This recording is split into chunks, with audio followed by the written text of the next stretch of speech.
Bien, vamos a introducir las esferas de lo posmoderno, que es el módulo 4, y son prácticamente las aplicaciones que hacemos de la filosofía posmoderna a la actualidad del devenir histórico, social y cultural.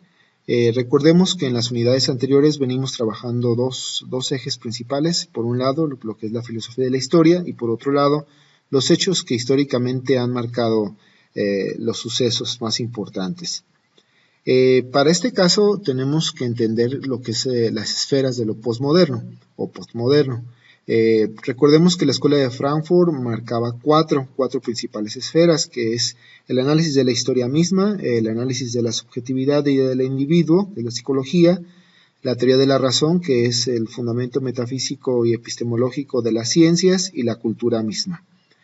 Podemos ver que en la actualidad siguen siendo estas mismas esferas aplicadas o actualizadas a las nuevas formas de entender la realidad, como es la situación política, social, la justicia actual, la tecnología, la economía, la ciencia indiscutiblemente, y la subjetividad humana.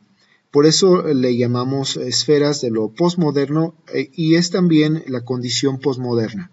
Por otro lado, recordemos que la misma escuela de Frankfurt o los mismos pensadores que fueron padres de la posmodernidad hacían una crítica hacia la deshumanización que venía obteniendo el sujeto por convertirse en un objeto de estudio y también un objeto de explotación.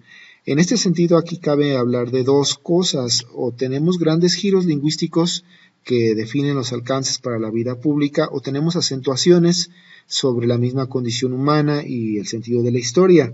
Es decir, nos vemos inmiscuidos en un sentido unívoco para entender las ciencias y a la vez dejar a un lado la realidad social muy deplorable, o nos vemos en una interpretación donde demostramos que la racionalidad está equivocada. En esta dicotomía entonces vamos a estar utilizando algunos pensadores actuales que nos van a manifestar y explicar estos dos horizontes de sentido. Por un lado, algunos hechos históricos, como lo menciona Massinter; por otro lado, algunos conceptos de la historia, como lo menciona Enrique Dussel. Vamos a ver cada uno de estos aspectos. Primero, en cuestión de la esfera de justicia y sociedad, podemos acentuar, si hablamos del estudio del desarrollo de la ética, podemos acentuar un giro lingüístico hacia el ideal de la justicia, como lo explica Massinter. Pero por otro lado, si hablamos de un sentido utilitarista de la economía y la política, como lo menciona Rorty, podemos hablar de una acentuación, de un relativismo, de una laxitud moral. Entonces se ve planteada la dicotomía de lo posmoderno, regresando el proyecto de civilización a una falta de humanismo. Lo mismo sucederá con el pensamiento y la existencia, como lo menciona Deleuze, sobre la acentuación, sobre las paradojas y dilemas de la condición humana.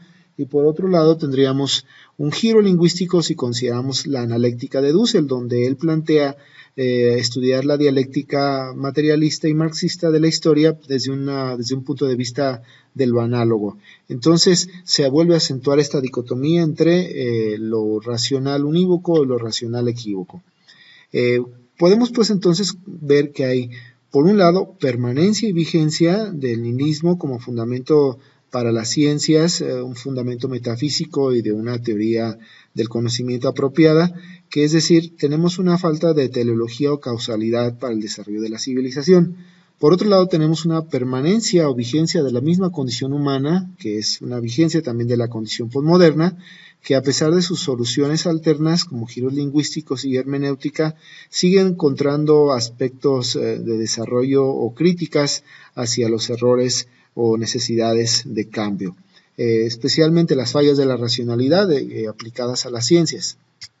Entonces, estamos hablando de que seguimos con la interesa de hacer un proyecto, un artículo, un ensayo que nos manifieste el horizonte de lo posmoderno, pero a la vez su vigencia, su alcance, el encuadre, seguir con este pensamiento filosófico de aplicar la crítica racional, que es un solo concepto, a las muchas variantes o devenires o a las muchas aplicaciones que tiene la condición humana.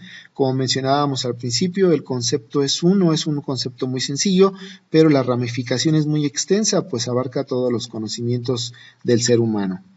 Y bueno, estaríamos al pendiente para seguir debatiendo este aspecto. Gracias.